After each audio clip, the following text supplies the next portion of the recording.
Por aqui é comum que se receba ou se vá deixar os padres que estão saindo ou os que estão chegando à nova paróquia.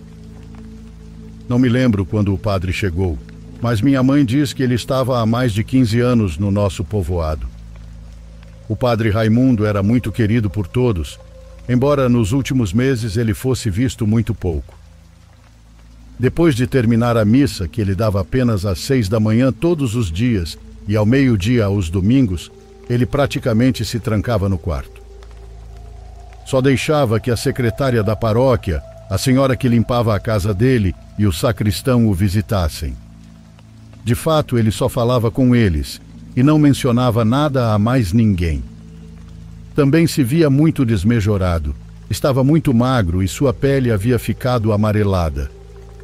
Todos diziam que ele havia contraído alguma doença, por isso, quando foi anunciada a notícia de que ele seria transferido de paróquia, todo o povo comentou que era o melhor a se fazer. Se o transferissem para um lugar maior, ele poderia receber o atendimento médico de que precisava, já que muitos o viam muito próximo da morte. Quando fomos deixá-lo, quase todo o povo o acompanhou e estávamos tristes pela partida dele, mas no fundo sabíamos que se ele ficasse, não duraria muito tempo. Enquanto esperávamos o novo padre chegar, minha mãe me acompanhou para ajudar a senhora que cuidava da limpeza da casa onde os sacerdotes moravam, que ficava ao lado da igreja. Como elas são amigas de longa data, quando precisou se preparar para receber o sacerdote que estava por chegar, não hesitou em pedir ajuda. Poucas pessoas haviam entrado naquele lugar nos últimos meses. Senti uma grande curiosidade para conhecer a casa onde o padre morava. Desde que entrei, tive uma sensação estranha. O ambiente estava pesado e até um pouco desconfortável. Começamos a limpar e a arrumar as áreas comuns, como a sala, o comedor e a cozinha. Essas partes eram pouco usadas, então não havia muitas coisas e só precisávamos tirar o pó. Quando chegou a hora de subir para o quarto que o padre usava enquanto morava ali, a senhora ficou um pouco nervosa. Nos contou que entrar nesse lugar a deixava com medo. O padre não deixava que ela entrasse para limpar, pois em várias ocasiões ela o ouviu conversando quando não havia mais ninguém na casa. Minha mãe tentou tranquilizá-la e disse que talvez o padre estivesse rezando ou falando ao telefone, e que isso provavelmente era o que ela tinha ouvido. Mas ela respondeu que o estranho era que, às vezes, ela ouvia outra voz, como se mais alguém estivesse dentro da casa com ele. Tentamos não nos fazer muitas ideias e entramos no quarto. Estava tudo muito limpo e organizado. Parecia que mesmo que às vezes alguém mais entrasse, ele o mantinha assim. Nada parecia fora do lugar, embora já não houvesse nada das coisas que pertenciam a ele. A cama estava perfeitamente arrumada e ao lado dela havia uma lâmpada. Também havia um crucifixo perto da cabeceira. Embora tudo parecesse em ordem, eu não podia evitar o medo de estar ali dentro. Com todo o respeito, até as imagens religiosas pareciam de alguma forma tenebrosas. Minha mãe foi até os gavetões do móvel para verificar se ele não tinha esquecido nada e se estava tudo vazio. Na última gaveta, encontrou um pequeno gravador. Ela perguntou à amiga dela, que ainda estava revistando o quarto, se ela sabia o que era. A senhora pegou o gravador, mas não reconheceu o objeto. Disse que nunca tinha visto aquilo antes. O padre nunca lhe mostrou nem comentou sobre aquilo. Eu também não conhecia e parecia muito velho, como se o pai a tivesse desde há muito tempo. Se ele o manteve até agora, era estranho ele ter deixado aquele objeto ali. Minha mãe se ofereceu para guardá-lo, caso alguém ligasse procurando ou se precisassem enviá-lo para outra paróquia, onde o padre estava agora. Passaram-se alguns dias, mas ninguém reclamou sobre o gravador. Então minha mãe decidiu levá-lo de volta à casa onde o encontrou. Qualquer coisa que acontecesse, seria melhor que estivesse onde o padre o tinha deixado. No dia seguinte voltamos, e o novo padre estava prestes a chegar, então era melhor levar o gravador o quanto antes. Encontramos a amiga da minha mãe, que foi quem abriu a casa e devolvemos o aparelho para que ela mesma o entregasse. Preferimos esperar por ela do lado de fora, e pouco tempo depois vimos ela descer as escadas apressada. Ela disse que, ao tentar colocá-lo na gaveta, sem saber como, pressionou algum botão ou ele se ligou sozinho. O gravador começou a tocar, e era a voz do padre.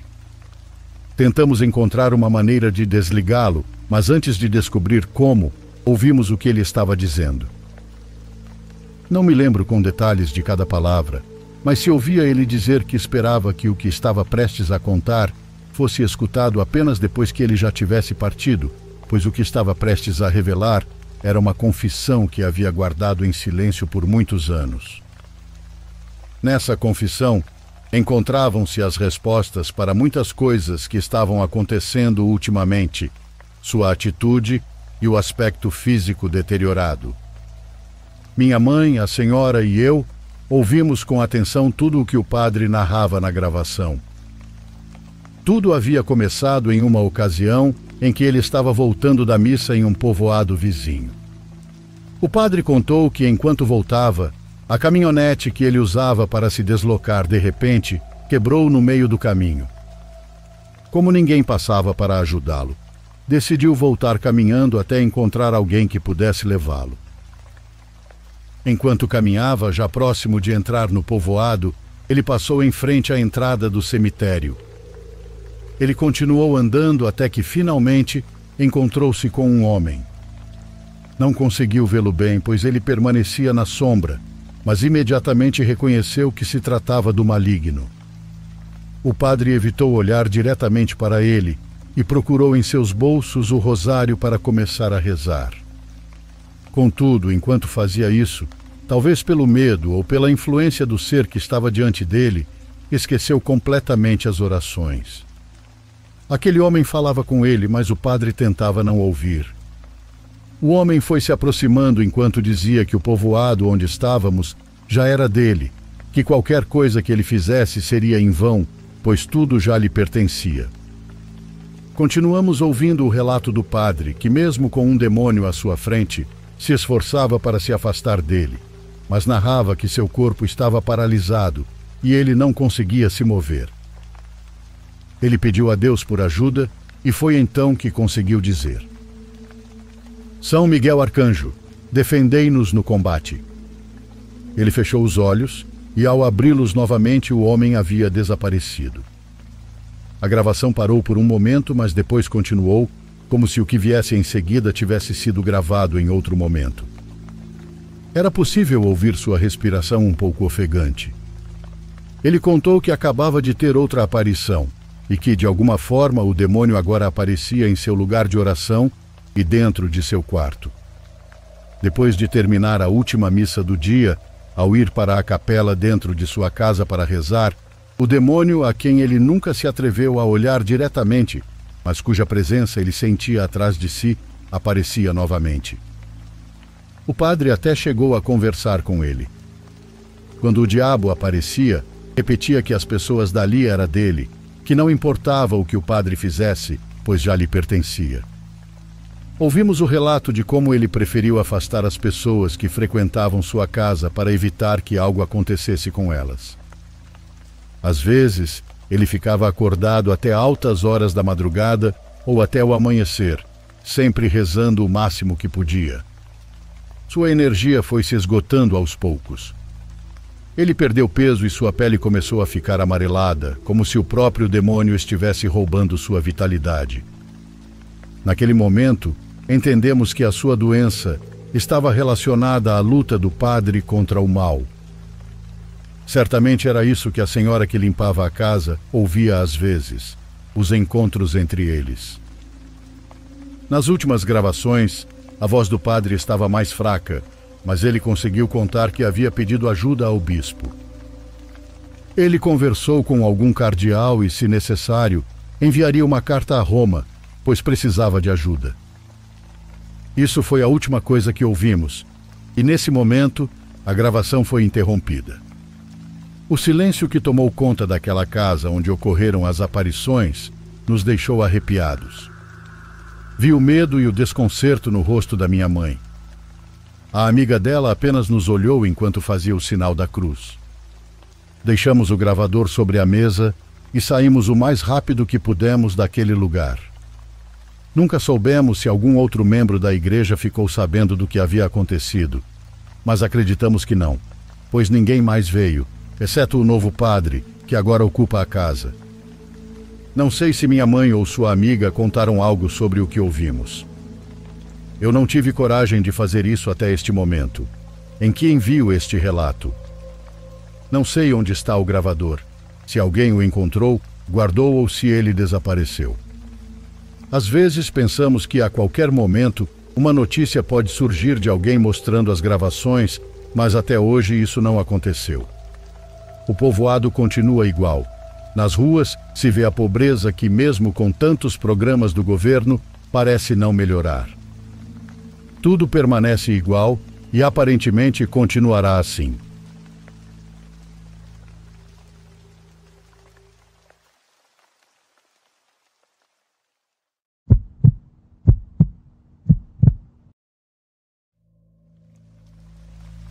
Quero agradecer ao Diário dos Pesadelos por me permitir contar uma história que marcou minha família e que, até hoje, nos deixou com muitas perguntas. Meu nome é Karina e o relato remonta à época em que meu primo Daniel tinha pouco mais de 30 anos. Embora pareça uma daquelas novelas que passam na televisão, o que vivemos foi tão real quanto aterrorizante. Daniel sempre foi um homem centrado, trabalhador, gentil e com bons valores. Ele casou-se jovem com uma amiga de infância chamada Laura. Juntos, formaram uma família que muitos consideravam exemplar, mas o que poucos sabiam era que antes de se casar, Daniel teve um relacionamento breve e secreto com nossa prima Isabel. Isabel sempre foi uma mulher linda, mas também intensa e possessiva. Quando eram adolescentes, Isabel e Daniel viveram um romance que terminou rapidamente porque ele nunca levou a relação a sério. Para ele foi algo passageiro, apenas para experimentar, mas para Isabel tornou-se uma obsessão. Embora nunca tenha demonstrado isso abertamente, sabíamos que ela nunca o superou. Era um segredo entre a família, claro. Mas depois que Daniel se casou, Isabel desapareceu das visitas familiares por um tempo. Pensamos que ela tinha seguido em frente, mas estávamos enganados. A história começa quando Laura começou a notar mudanças em Daniel. Primeiro foram pequenas coisas. Ele chegava tarde em casa, parecia distraído e irritadaço. Depois, seu comportamento tornou-se mais errático. De repente, evitava estar perto de Laura e começou a ter sonhos estranhos. Ele contava que via uma mulher linda montada em um cavalo. Ela o chamava pelo nome e prometia tudo o que ele sempre desejou. No início, ele achou que fosse apenas um sonho estranho, mas essas visões começaram a se tornar cada vez mais fortes. Laura não sabia o que fazer, então me ligou pedindo um conselho. Fui visitá-los e pude notar como Daniel estava mal. Ele parecia exausto, como se não dormisse há dias. Seus olhos estavam fundos e ele tinha uma expressão constante de confusão. Quando perguntei o que estava acontecendo, ele simplesmente disse que sentia algo o puxando para um lugar onde não queria estar. Foi então que Isabel voltou às nossas vidas. Ela reapareceu nas visitas familiares, sempre muito arrumada, com um sorriso que parecia ensaiado demais. O que mais me chamou a atenção foi como ela olhava para Daniel. Não era um olhar casual, mas algo mais profundo, como se estivesse estudando-o. Laura, obviamente, percebeu e começou a se sentir desconfortável. Um dia, durante um almoço em família, Isabel se aproximou de Daniel e começou a conversar com ele em particular. Laura tentou agir como se aquilo não a incomodasse, mas depois me confessou que sentiu um frio no peito ao vê-los juntos. Pouco tempo depois, Daniel começou a passar mais tempo fora de casa. Ele dizia que tinha muito trabalho. Laura começou a suspeitar que ele estava sendo infiel, mas não tinha provas. Uma noite, enquanto Laura mexia nas roupas de Daniel, encontrou algo que a deixou paralisada. era um pequeno saco de tecido vermelho, costurado à mão. Dentro havia pétalas de flores secas, um tufo de cabelo e algo que parecia ser sangue seco. Laura me chamou desesperada e, assim que pude, fui à casa dela para ver o objeto. Ambas sabíamos que aquilo não era algo normal. Decidimos levar o saco a uma mulher conhecida por algumas práticas aqui na região. Quando ela abriu o saco, ficou pálida e nos explicou que alguém tinha feito um trabalho para prender Daniel. Disse também que o símbolo no saco representava uma entidade feminina, um tipo de espírito que realizava desejos relacionados ao amor e ao desejo, mas sempre a um preço muito alto. A descrição coincidiu com os sonhos de Daniel, uma mulher linda em um cavalo, símbolo de poder e domínio. A senhora nos alertou que essa entidade poderia ser muito perigosa, pois se alimentava dos desejos sombrios de quem a invocava, mas ela sempre exigia algo em troca. Laura não quis acreditar no início, mas ao confrontar Daniel, ele acabou confessando que Isabel vinha o procurando em segredo. Ela enviava mensagens, ligava e o convidava para sair. No começo ele resistiu, mas disse que sentia uma atração inexplicável por ela. Mesmo quando tentava evitá-la, ele sonhava com Isabel e com aquela figura estranha da mulher no cavalo. A partir desse momento, as coisas ficaram mais sombrias. Daniel começou a ter ataques de ansiedade e dizia sentir que alguém o observava constantemente. Laura o levou a uma curandeira que fez uma limpeza espiritual, mas disse que a amarração não seria fácil de quebrar, pois estava ligada a uma entidade maligna. A situação piorou quando Isabel começou a agir de forma mais direta. Um dia Laura a confrontou e, para nossa surpresa, Isabel não negou. Ela admitiu na cara dela ter feito um pacto porque sempre amou Daniel e não suportava vê-lo com outra mulher. Disse que procurou um feiticeiro para ajudá-la e que não se arrependia, pois acreditava que estavam destinados a ficar juntos. Laura tentou denunciá-la, mas como denunciar esse tipo de coisa? Falaram com a mãe de Isabel para que fizesse algo, mas ela apenas disse que não se importava. Sem provas, não puderam fazer nada. Enquanto isso, Daniel continuava se deteriorando. Parou de trabalhar, começou a ter episódios de paranoia e a beber para se acalmar. Finalmente tomou a pior decisão. Ele saiu de casa para viver com Isabel. Laura ficou devastada, mas não pôde fazer nada para impedir. Daniel parecia hipnotizado, como se estivesse preso em uma rede invisível. Embora a família tenha tentado trazê-lo de volta à razão, ele nos ignorava completamente, ficava agressivo e não nos deixava terminar de falar. E assim, mesmo ainda casado com Laura, ele passou a dedicar mais tempo a Isabel, ignorando todas as advertências e consequências. Depois soubemos que a relação entre Daniel e Isabel ficou mais intensa e estranha. Embora no início parecessem felizes, aos poucos começaram a surgir problemas. Daniel começou a acordar gritando durante as noites. Ele dizia que via a mulher do cavalo em todos os cantos da casa. Sua saúde física e mental se deteriorava rapidamente. Isabel também começou a mostrar mudanças. Estava mais nervosa, como se algo a atormentasse. Daniel parou completamente de trabalhar e dependia de Isabel para tudo. Sua obsessão por ela tornou-se dependência, mas essa devoção doentia não acalmou a presença sombria em suas vidas. As brigas entre eles se tornaram constantes e violentas, chegando a serem de socos. Isabel tentava manter o controle, mas algo parecia ter fugido de suas mãos. Logo, os vizinhos começaram a comentar. Diziam que ouviam gritos e barulhos vindos da casa. Isabel passou a evitar sair, e Daniel mal era visto na rua. Para nós estava claro que algo estava errado, mas não podíamos fazer nada. Laura continuou tentando ajudá-lo, mas Daniel a rejeitava, dizendo que já não era problema dela e que Isabel era a única pessoa que realmente o entendia. Não conseguíamos entender como um homem tão forte e centrado tinha se tornado uma sombra de si mesmo.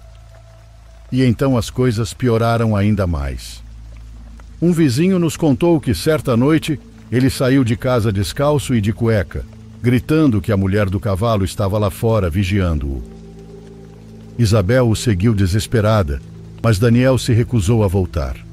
Sentou-se na calçada, tremendo e chorando, enquanto repetia várias vezes que ela vinha buscá-lo. Os vizinhos acabaram chamando a polícia, mas quando chegaram, Daniel já tinha voltado para casa e se recusava a abrir o portão. Isabel começou a pedir ajuda a outros bruxos.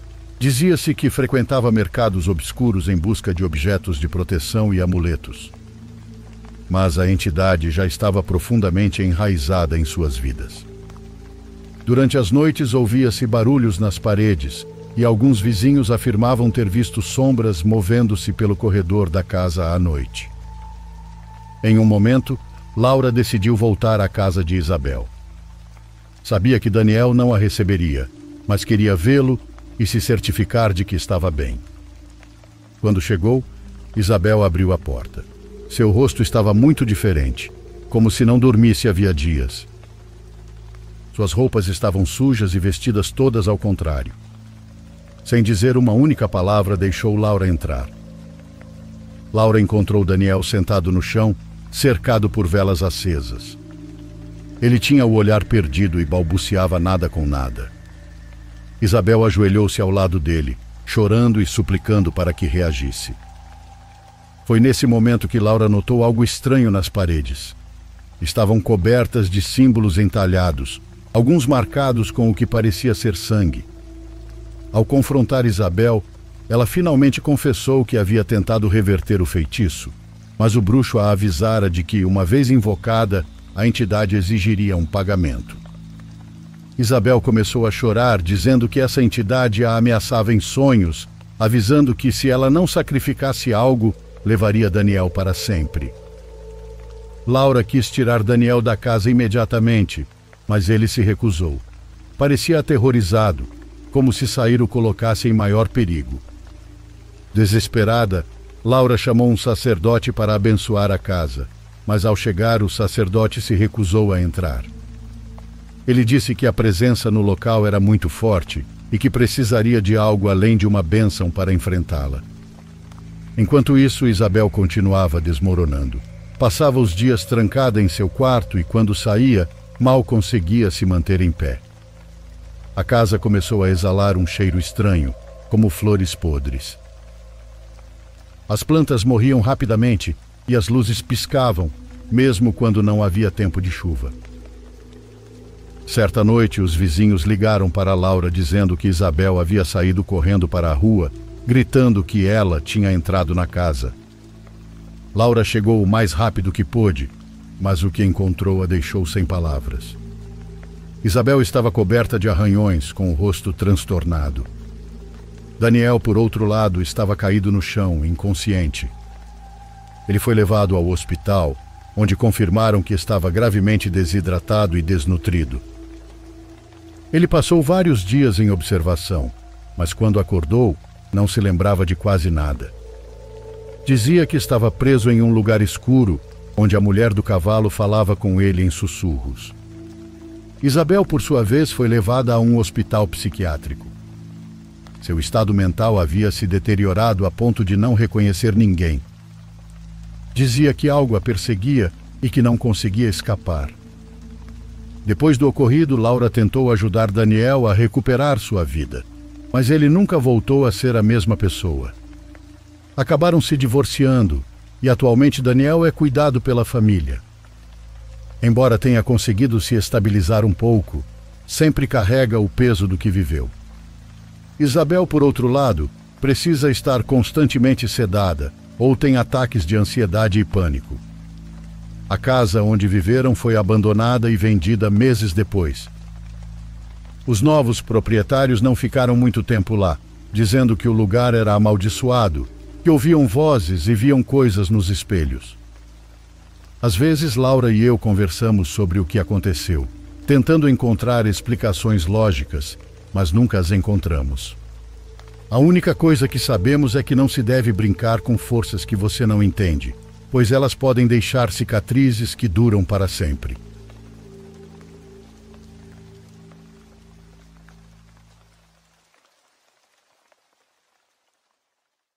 Por favor, curta e se inscreva se você estiver gostando. Agora continuamos.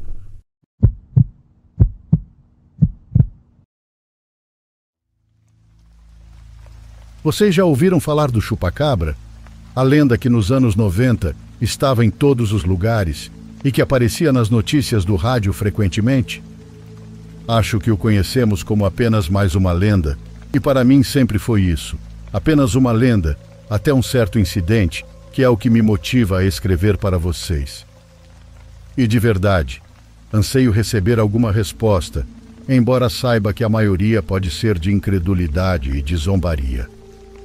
Escrevo para vocês neste momento da casinha dos meus avós, onde passei os últimos meses. Aqui aconteceu algo que nos fez reviver essa lenda. Esta casa é pequena. Temos apenas 2 quartos, uma cozinha com a sala de jantar e uma saída onde montei minha mesa para trabalhar em minhas tarefas e em meus projetos sempre que posso. Por causa do espaço pequeno, tento trabalhar depois das 9, quando meus velhos já foram dormir. A área não é mais totalmente rural como era quando meus pais cresceram aqui, mas ainda estamos longe de tudo.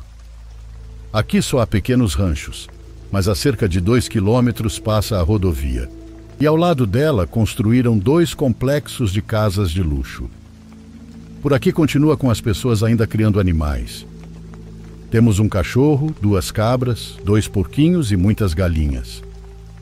Tudo começou numa noite quando ouvi os animais agitados, como se alguém tivesse entrado para roubar uma galinha. Levantei do computador e fui olhar, mas não vi nada. Fui falar com meus avós para dizer que os animais estavam fazendo barulho estranho, mas eles disseram para eu não me preocupar, que aqui ninguém rouba animais e que o cachorro não deixaria ninguém se aproximar. Tentei continuar trabalhando e deixar meus avós dormirem, mas ouvi um barulho seco ao longe, perto do galinheiro, e o cachorro começou a latir sem parar. Depois algo correu pelo telhado. Ouvi os passos claros, mas muito leves, como se fosse um animalzinho. Aí sim meus avós saíram do quarto preocupados e me perguntaram se eu também tinha ouvido. Respondi que sim, e nisso meu avô pegou uma velha espingarda que eu nunca tinha visto. Antes que eu pudesse perguntar o que estava acontecendo, ouvimos do lado de fora a porta do galinheiro e um tumulto ali. O cadeado daquela porta tornava impossível que um animal pudesse abri-la, então, para mim, foi sinal de que, sem dúvida, alguém tinha entrado. Meu avô saiu para verificar e a avó e eu ficamos na porta. De repente, vimos o cachorro sair disparado em direção à plantação sem latir, como se estivesse decidido a atacar, e juro que vimos 2 coisas correndo entre a plantação, o cachorro e algo mais. Gritamos e gritamos pelo cachorro, mas ele não voltava e só retornou depois de um bom tempo, muito cansado, como se tivesse corrido o tempo todo. Ele chegou e tentou beber um pouco de água, mas depois desabou, caiu exausto. Minha avó se aproximou para acariciá-lo e ouvi meu avô perguntar a ela se achava que era o mesmo de novo. Ela respondeu que sim, e que o cachorro havia se atrevido a ir atrás porque não sabia o que estava seguindo. Foi então que me contaram as histórias daquele animal, daquela besta. Eles não o chamam de chupacabra. Isso também aconteceu na época em que os avistamentos não eram tão famosos. Aquela besta havia atacado a região, mas os vizinhos decidiram ocultar isso. A última coisa que queriam era as câmeras dos noticiários se aproveitando de suas perdas. Mas quando essa coisa começou a se aproximar das casas, a espiar pelas janelas das crianças, foi quando decidiram que já tinham o suficiente e que não podiam continuar assim. Eles decidiram se organizar para caçá-lo. Estabeleceram sinais de alarme, e quando um dos vizinhos ativava o seu, significava que aquele animal estava perto e que todos os vizinhos se dirigiriam para lá. Por várias semanas, essa coisa se alimentou dos animais da região, e apenas 2 pessoas, uma criança e um velhinho, afirmaram tê-lo visto. Descreveram-no como uma espécie de macaco sem pelo do tamanho de uma criança, mas com olhos vermelhos enormes, sem nariz e com dentes tão longos que sobressaíam da boca em forma de ponta. Numa dessas noites estiveram a ponto de capturá-lo, o encurralaram em um celeiro, o cercaram e todo o povo se reuniu para finalmente não deixá-lo escapar, já que não deixava ninguém dormir tranquilo sem trancar a porta. Mas, quando já o tinham encurralado, de alguma forma ele já não estava mais lá quando entraram. Ele desapareceu e depois voltou a ser apenas uma notícia no rádio, algo que acontecia do outro lado do país. Continuaram me contando histórias até que nosso cachorro voltou a si e se recuperou completamente. Acho que fomos dormir já quase perto das 4 da manhã. Às 7, quando acordei, meu avô já estava fora há um bom tempo. Ele saiu ao amanhecer para conversar com seus conhecidos na garapeira. Naquela noite, eles sairiam para assustar aquele animal, para que ele soubesse que ainda o esperavam e que protegeriam todas as pessoas e animais do lugar. Isso que lhes comento aconteceu apenas há algumas semanas. Mesmo eu sendo cético, quando meu avô já estava lá fora, algo se aproximou. Algo fez o cachorro chorar e sair correndo. Juro para vocês, algo caminhou pelo alpendre de madeira em frente à casa. Os animais pareciam aterrorizados. Não tenho outra forma de descrever os sons que faziam, e embora meu velho e eu não dissemos nada e estivéssemos em silêncio, o ambiente parecia impregnado pelo terror que ambos sentíamos.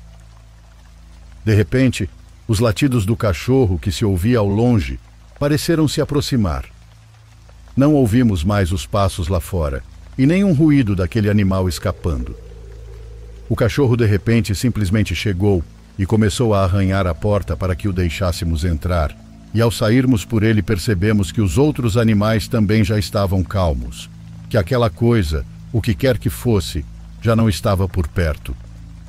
Meu avô saiu de novo e voltou depois da meia-noite, sem ter conseguido ver nada.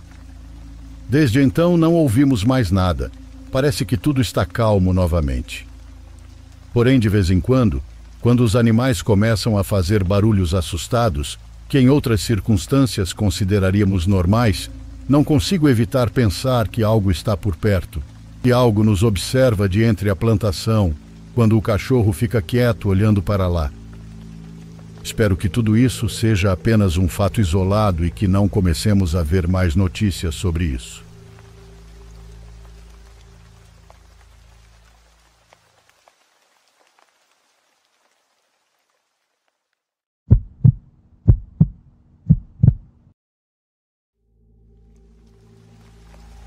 Sou segurança de um prédio comercial de médio porte, localizado bem no centro da minha cidade, que deixarei de forma anônima.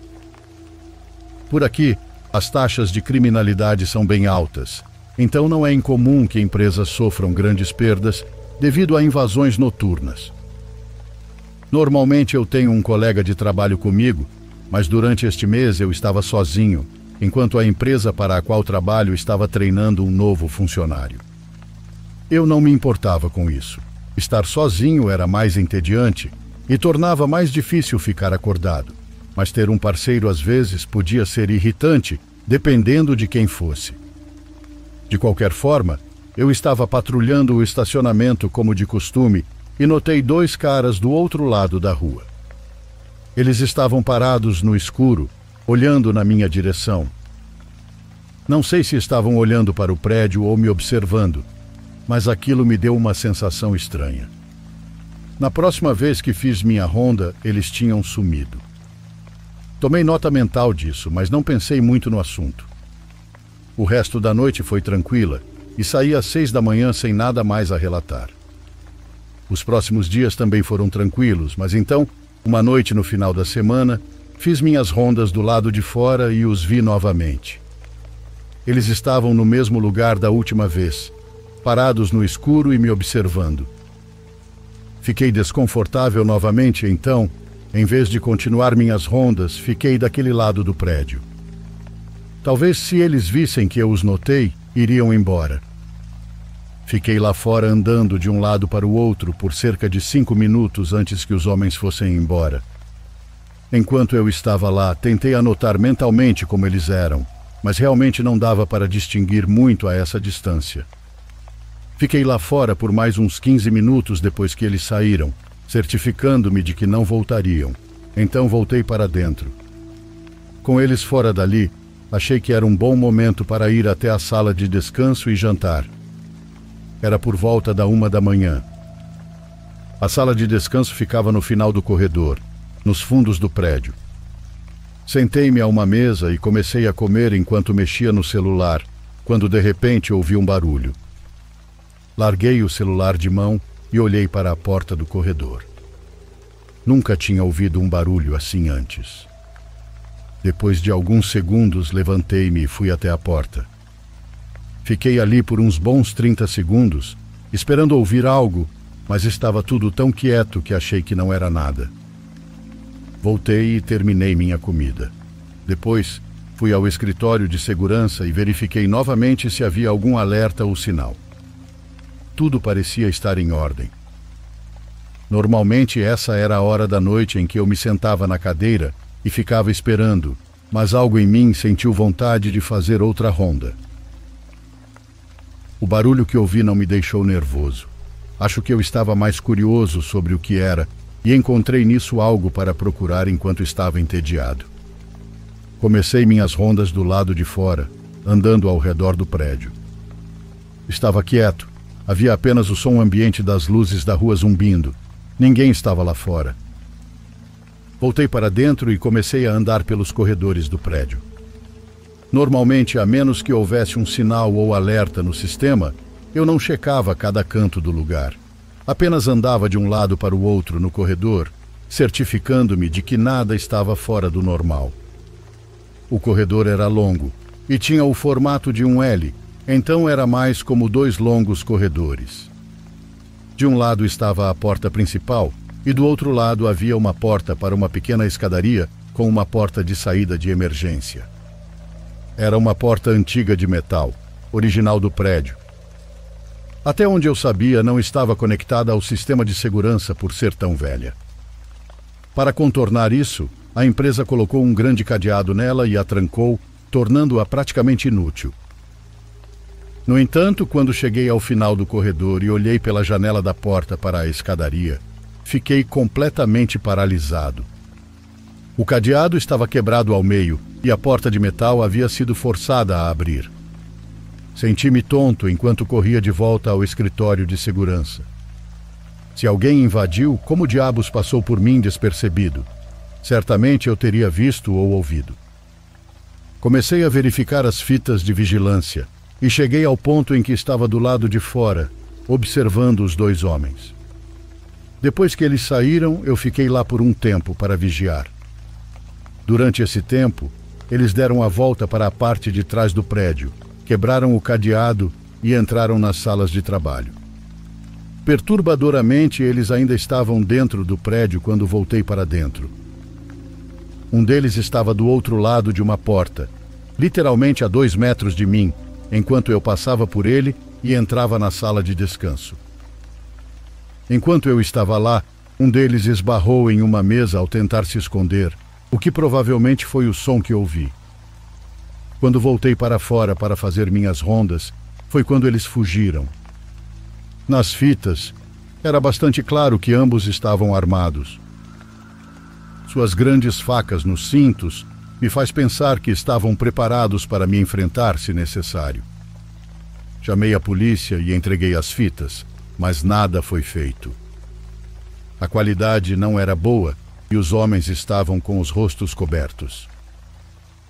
A empresa afirmou que vários discos rígidos ou arquivos ou algo assim foram levados e pareciam bem preocupados com isso.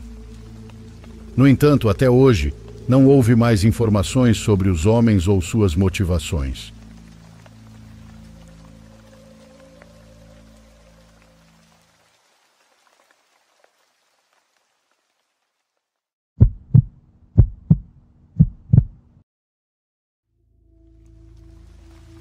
A história que quero contar é recente. Em minha família sempre houve muitos conflitos entre tios e avós. Somos, como se diz, de sangue quente, e não faltam motivos para buscar uma briga. Entre todos os meus tios, o que mais causava discórdia era o meu tio Laerte. Nunca gostei dele porque seu caráter era simplesmente insuportável. Ele não quis estudar como os outros irmãos. Segundo ele, preferiu conhecer o mundo e encontrar o seu sentido de vida. Aqui no México há um lugar chamado Real de 14, que é famoso pelo consumo do cacto peyote. Meu tio foi para lá viver com uma mulher que, por assim dizer, tinha a mesma ideologia que ele. Com essa mulher ele teve 2 filhos, meus primos Aron e Lucia. Nenhum dos dois seguiu esse estilo de vida e preferiu ir para os Estados Unidos estudar e ganhar dinheiro. Com o tempo, meu tio se separou da esposa. Ela sempre o acusou de ser um homem mau. Nunca a agrediu fisicamente, mas a agredia verbalmente. Fora isso, meu tio quebrava janelas e portas. Após a separação, meu tio ficou pior do que antes, pois abandonou a busca pelo sentido da vida. Assim ele voltou para sua cidade natal, Aguascalientes, e começou a vender quartzos e brincos que ele mesmo fazia com fio de aço inoxidável. Dessa forma conseguia algo para comer. Alguns dos meus outros tios que viviam nos Estados Unidos estavam muito preocupados com o estado de saúde da minha avó, que havia adoecido gravemente de câncer. Ela precisava ir às quimioterapias e tomar seus medicamentos pontualmente para sua rápida recuperação. Tentando ajudar os dois numa cajadada só, eles sugeriram que ele ocupasse uma casa e fosse morar com a vovó. Praticamente a ideia era pagar para que ele cuidasse dela, administrasse os medicamentos no horário correto e a levasse ao hospital para as quimioterapias. Todos na família achavam que as coisas iam bem, pois quando ligávamos ele nos dizia: "Não se preocupem, minha mãe está melhor e está se recuperando." Quando pedíamos para falar com a avó, ela respondia sem problemas, dizendo que estava bem e que não nos preocupássemos. Minha mãe é a única irmã que mora no México. Ela trabalhava para o governo e estava ocupada a maior parte do tempo, pois também coordenava um abrigo para animais abandonados. Acho que se passaram cerca de 6 meses desde que essa dinâmica com meu tio começou. Foi então que minha mãe decidiu visitá-los. Quando entrou na casa, viu que estava cheia de lixo, caixas de congelados e garrafas de Coca-Cola. Minha avó estava deitada na cama com o rosto pálido e os lábios secos. Meu tio estava dormindo e estava bêbado. Minha mãe quase teve um infarto ao ver minha avó assim. Imediatamente ela a levou para o hospital e meu tio foi levado pela polícia. Quando os médicos atenderam minha avó, disseram que seu estado havia piorado bastante devido ao câncer. É claro que minha mãe também informou meus tios nos Estados Unidos que praticamente sustentavam meu tio, que estava utilizando o dinheiro dos medicamentos. Quando minha avó começou a se sentir melhor, ela disse que meu tio Laerte não era mau, mas tinha mudanças de humor e ataques que a assustavam. Meu tio tinha proibido minha avó de dizer que não iam ao hospital e que ele não a levava às quimioterapias. Quando minha avó perguntava por que ele não a levava, ele respondia que tinha medo das pessoas, especialmente das vestidas de branco. Minha avó tinha a teoria de que talvez meu tio estivesse doente e insistiu muito para que fizessem exames de todos os tipos. Foi então que diagnosticaram meu tio com transtorno bipolar. A partir daí, nada mais foi o mesmo para a família. Durante algum tempo, tentamos ajudá-lo de todas as maneiras possíveis, mas ele não queria tomar os medicamentos porque, segundo ele, o governo manipulava nossas mentes com os remédios. Nossa família oscilava entre querer ajudá-lo e o fato dele rejeitar essa ajuda e nos tratar mal, pois cada vez que íamos visitá-lo, ele nos insultava ou nos expulsava com pedras. Minha mãe também tem um temperamento forte e entre os dois ocorriam brigas muito agressivas. Em uma dessas brigas, minha mãe foi muito dura com meu tio e prometeu que não se envolveria mais em sua vida, que Deus o ajudasse em seu caminho. Essa foi a última vez que se viram. Bom, quando meus tios descobriram que ele estava usando o dinheiro de forma inadequada, expulsaram-no da casa. Ele foi alugar outro lugar e voltou a vender seus artesanatos. Mas acho que ele já não conseguia se comunicar com as pessoas e por isso começou a adotar cachorros de rua. Nunca disse isso a ninguém, mas cheguei à conclusão de que essa foi a maneira dele de curar seu próprio abandono. No final de dezembro, recebemos uma ligação. Era a proprietária que alugava para o meu tio. Ela disse que estava há uma semana batendo no portão dele porque ele devia 2 meses de aluguel. Ela precisava do dinheiro, mas ninguém respondia. Minha mãe e eu fomos ver, e bem, acho que vocês já sabem o que encontramos. Meu tio decidiu tomar o caminho fácil, e minha mãe foi quem teve que descer o corpo das vigas do teto. Ela diz que nunca vai esquecer o rosto do meu tio. Eu não quis ver justamente porque, com certeza, não conseguiria esquecer tudo aquilo. No total, havia 17 cães resgatados que não comiam há aproximadamente 3 dias. Quando nos viram, desconfiaram de nós e foi muito difícil tirá-los para levá-los ao abrigo que minha mãe gerenciava. Até hoje, minha família não se recuperou do que aconteceu, especialmente minha mãe. O que me levou a contar essa história é que na última marcha do Dia da Mulher, minha mãe foi à manifestação como faz todos os anos. Ela estava no meio da marcha quando de repente uma mulher se aproximou. Segundo a descrição que minha mãe deu, ela já era idosa porque tinha cabelos brancos. A mulher a abraçou sem aviso prévio e disse: "Seu irmão está com você e a acompanha. Diz que te ama muito, mas que nunca conseguiu encontrar o sentido da vida." Minha mãe ficou atordoada e sem entender bem o que estava acontecendo. Essa mulher a abraçou por mais um tempo e depois, como chegou, abriu caminho entre a multidão de mulheres e foi embora. Minha mãe, por sua vez, teve que se sentar na calçada para se recompor. Só assim conseguiu entender o que havia acontecido e começou a chorar. Ela ficou aproximadamente uma semana inconsolável e até hoje ainda se sente mal. Ela diz que desde aquele dia sente a presença do meu tio com ela, mas não sabe como lidar com isso. Acho que todos na família temos esse sentimento preso, de que não teria nos custado nada nos aproximarmos mais dele. Que em paz descanse meu tio Laerte. Obrigado por ouvir minha história.